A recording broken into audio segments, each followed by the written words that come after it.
السلام عليكم ورحمة الله وبركاته. إن الحمد لله نعمده ونستعينه ونستغفره ونعوذ بالله من شرور أنفسنا ومن سيئات أعمالنا. من يهده الله فلا مضل له ومن يضلله فلا هادي له. ونشهد أن لا إله إلا الله وحده لا شريك له ونشهد أن محمدا عبده ورسوله. أما بعد. أعوذ بالله من الشيطان الرجيم بفضل بسم الله الرحمن الرحيم. يا أيها الذين آمنوا استعينوا بالصبر والصلاة إن الله مع الصابرين. صدق الله العليم. கண்ணியத்திற்குரிய அல்லாஹ்வின் நல்லடியார்களே, சகோதரர்களே, யா அய்யுஹல்லதீன ஆமனு ஸ்தஈனு பிஸ்ஸப்ரி வஸ்ஸலா, ஈமான் கொண்டவர்களே, அல்லாஹ்விடத்தில் தொழுகையை கொண்டும் பொறுமையை கொண்டும் உதவி தேடுங்கள். அப்ப அல்லாஹ்விடத்தில் உதவியை பெற்று தரக்கூடிய ஒரு இபாதத்தாக, அல்லாஹ்விடத்தில நாம் கேட்கக்கூடிய துஆக்களை அங்கீகரிக்கக்கூடிய ஒரு இபாதத்தாக, அல்லாஹ் கேட்டால் மறுக்க முடியாத ஒரு இபாதத்தாக இந்த தொழுகையை அல்லாஹ் வழங்கியிருக்கிறார். அந்த தொழுகையில சிறந்த தொழுகைகளாக நபிகள் நாயகம் ஸல்லல்லாஹு அலைஹி வஸல்லம் அவர்கள் எதை கூறுகிறார்கள் என்பதை இந்த ஹதீஸின் வாயிலாக நாம பார்க்கலாம். ஹஜ்ரத்னா அபூ ஹுரைரா ரலியல்லாஹு அவர்கள் அறிவிக்கின்றார்கள், நபிகள் நாயகம் ஸல்லல்லாஹு அலைஹி வஸல்லம் அவர்கள் கூறுகின்றார்கள், ஸலாத்துர் ரஜுலி ஃபீ ஜமாஅத்தின் தஸீது அலா ஸலாத்திஹி ஃபீ பைத்திஹி வ ஸலாத்திஹி ஃபீ சூகிஹி பில்அன் வ 20 தரஜத்தன். ஒருவர் தமது வீட்டில் தொழுகுவதை விடவும், அதே போன்று ஒருவர் தான் நடத்தக்கூடிய தன்னுடைய கடையில் தொழுவதை விடவும், அல்லது கடை தெருக்களில் அவர் தொழுகுவதை விடவும் அவர் ஜமாத்தாக தொழுவது 20க்கும் மேற்பட்ட மடங்கு அவருக்கு நன்மையை அதிகமாக தருகிறது என்பதாக நபிகள் நாயகம் ஸல்லல்லாஹு அலைஹி வஸல்லம் அவர்கள் கூறிய இந்த ஹதீஸை அபூ ஹுரைரா ரலியல்லாஹு அவர்கள் அறிவிக்கின்றார்கள். புகாரி முஸ்லிம்ல இந்த ஹதீஸ் இடம் பெறுது. அப்போ தொழுகையிலேயே சிறந்த தொழுகை எது அப்படின்னு சொல்லி பார்த்தா ஜமாத்தோடு தொழுகக்கூடிய தொழுகை. அது மிகவும் சிறப்பு வாய்ந்தது. அந்த சிறப்பு வாய்ந்த தொழுகையில 20க்கும் மேற்பட்ட நன்மைகள் கிடைக்குது என்பதாக ஒரு ஹதீஸிலும், இன்னும் ஜமாத்தோடு தொழுகுவதனால் 25 மடங்கு தனியாக தொழுவதை விட, தனியா ஒருத்தர் தொழுவதை விட அவர் ஜமாத்தா சேர்ந்து தொழுதாருன்னா 25 மடங்கு அவருக்கு அதிகமான நன்மை கிடைக்குது. இன்னொரு ஹதீஸ்ல சொல்றாங்க 27 மடங்கு அவருக்கு நன்மைகள் அதிகமாக கிடைக்குது. ஆக மொத்தம் ஜமாத்தோடு தொழுவது தனியா தொழுவதை விட ஜமாத்தா தொழுவது 27 மடங்கு அதிகமான நன்மைகளை பெற்று தருது.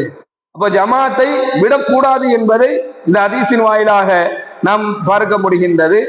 இப்போ ஜமாத்து நாம எப்படி உருவாக்குறது? இப்ப நம்ம பள்ளிவாசலுக்கு வந்துட்டோம் அப்படின்னு சொன்னா அங்கு ஆல்ரெடி ஜமாத்து நடைபெறும், ஜமாத்தா தொழுது வரும். இப்ப பள்ளிக்கு வர முடியாத ஒரு சூழல்ல என்ன செய்யப்படுது? நாம தொழுகணும். நம்மளால பள்ளிக்கு வர முடியாத ஒரு சூழல், அந்த மாதிரி சூழல்ல நம்ம தொழுகணும் அப்படின்னு சொன்னா வீட்டுல இருக்கிறோம். அப்போ வீடுகளில் ஜமாத்தை உருவாக்கி தொழுகுவது அந்த ஜமாத்தினுடைய நன்மையை பெற்று தருது. என்னதான் இருந்தாலும் பள்ளிவாசலுக்கு வந்து தொழுகக்கூடிய சிறப்பு அடைய முடியாது. நம்ம வீட்டிலேயே ஜமாத்தோடு தொழுதாலும் அந்த ஜமாத்தாக தொழுத நன்மை கிடைக்குமே தவிர, ஆனால் பள்ளிவாசலுக்கு வருவது, இங்கே தொழுகைக்காக வேண்டி காத்திருப்பது, இதுல நிறைய சிறப்புகள் இருக்கு. இந்த சிறப்பு அடைய முடியாது. இருந்தாலும் ஜமாத்தாக தொழுகுவது சிறந்தது என்பதாக நபிகள் நாயகம் ஸல்லல்லாஹு அலைஹி வஸல்லம் சொல்றாங்க. உதாரணத்துக்கு 3 பேர் இருக்கிறோம், 3 பேர் இருக்கிறோம். ஜமாத்தினுடைய தொழுகையை நம்ம பள்ளியில இமாம் ஜமாத்தை தவற விட்டாச்சு, இப்ப தொழுகணும் அப்படின்னு சொன்னா அந்த 3 நபர்கள் என்ன செய்யலாம்? ஜமாத்தாக அந்த நேரத்தினுடைய தொழுகையை ஒருவர் இமாமாக இருந்து இருவர் அவரை பின்பற்றி தொழுகுவது அந்த ஜமாத்தினுடைய நன்மையை பெற்று தரும். 3 பேருக்கும் மேற்பட்டவர்கள் இருந்தாலும் என்ன செய்யலாம்? அவர்கள் ஒருவர் இமாமாக இருந்து மற்றவர்கள் அவரை பின்பற்றக்கூடியவர்களாக இருந்து தொழுகையை நிறைவேற்றும் பொழுது அந்த ஜமாத்தினுடைய நன்மையை அவர் பெற்றுக் கொள்கின்றார். பெருமானார் ஸல்லல்லாஹு அலைஹி வஸல்லம் அவர்கள் சொன்னார்கள், பள்ளிக்கு வராமல் வீடுகளில தொழுகிறது இருக்குது, அது நன்மைகளை குறைத்து விடுது. ஸல்லல்லாஹு அலைஹி வஸல்லம் சொல்றாங்க, எவர் ஒருவர் பள்ளி வாசலுக்கு தொழுகைக்காக வருகின்றாரோ அப்படி பள்ளிக்கு தொழுகைக்காக வரக்கூடியவர்களை நீங்கள் பார்த்தீர்கள் என்று சொன்னால் அவர் ஈமான் உடையவர், அவர் இறை நம்பிக்கையாளர் என்பதாக, அவருடைய ஈமானுக்கு நீங்கள் சாட்சியம் கூறுங்கள் என்பதாக ஸல்லல்லாஹு அலைஹி வஸல்லம் அவர்கள் சொல்லி காண்பிக்கின்றார்கள். பள்ளிக்கு ஒருத்தர் தொழுகைக்கு வர்றாருனாலே அவர் இறை நம்பிக்கையினுடைய அடையாளமாக மாறிட்டார், அவருடைய ஈமான் உறுதியானதாக ஆயிடுச்சு. அப்போ அவரை பார்க்கக்கூடியவர்களுக்கு சொல்றாங்க, பள்ளிக்கு வரக்கூடியவருடைய ஈமான் உறுதியாயிடுச்சு. யார் அவரை பார்க்கிறீங்களோ, எப்ப பார்த்தாலும் கரெக்டா பாங்க சொன்ன உடனே அவர் பள்ளியை நோக்கி நடக்க ஆரம்பிச்சிடறார், பள்ளிக்கு வர ஆரம்பிச்சிடறார். அப்படிப்பட்ட ஒரு நபரை, அப்படிப்பட்ட ஒரு ஆளை நீங்க பார்த்தீங்கன்னா அவர் ஈமான் உடையவர் என்பதாக, அவருக்கு நீங்கள் சாட்சியம் கூறுங்கள் என்பதாக பார்க்கக்கூடிய பார்வையாளர்களுக்கு ஸல்லல்லாஹு அலைஹி வஸல்லம் சொல்றாங்க, பள்ளிக்கு வருவதில் அவ்வளவு சிறப்பு இருக்கு.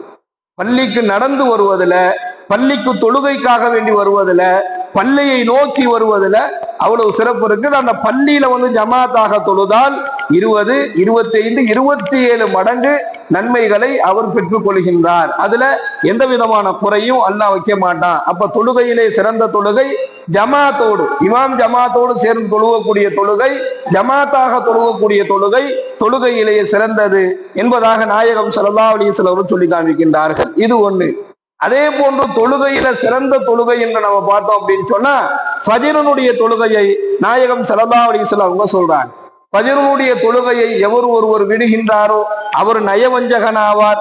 ஃபஜ்ருடைய தொழுகையை எவர் ஒருவர் புறக்கணிக்கிறாரோ அவருக்கு அன்றைய நாள் முழுவதும் அல்லாஹ்வினுடைய உதவியிலிருந்து என்ன செய்யறாரு, அவர் ஒதுங்கப்படுறாரு.